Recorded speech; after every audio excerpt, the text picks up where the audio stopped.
Good morning everyone. నా పేరు కుమార్. నేను 2019లో బీటెక్ కంప్లీట్ చేశాను. సో 2019 నుంచి నాకు ఎటువంటి సోర్స్ అనేది లేదు.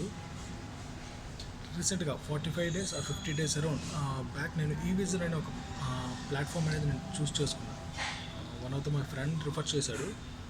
సో ఈవిజన్ అనేది ఎప్పుడైతే నేను ప్లాట్ఫామ్ చూస్ చేసిన తర్వాత వితిన్ 45 డేస్ తర్వాత నాకు వాళ్ళు చాలా స్కిల్స్ నేర్పించారు. లైక్ ఏంటంటే సిసిఎన్ఏ కానీ నెట్వర్కింగ్ వర్క్ కానీ నెక్స్ట్ ఇంకా సో మెనీ స్కిల్స్ వితిన్ 45 డేస్లోనే అండ్ ప్లేస్మెంట్ కూడా ప్రొవైడ్ చేశారు. 2019లో ఎప్పుడో బీటెక్ నేను కంప్లీట్ చేస్తే రీసెంట్గా ఇప్పుడు నాకు ప్లేస్మెంట్ ఇచ్చారు. సో ప్రతి ఒక్కరికి ఈ విజన్ నుంచి నా తరఫున thank you sir, thank you madams. So నాకంటూ ఒక సోర్స్ అనేది నాకు ప్రొవైడ్ చేసినందుకు ఎప్పటికీ నేను ఈ విజన్కి రుణపడి ఉంటాను. Thank you.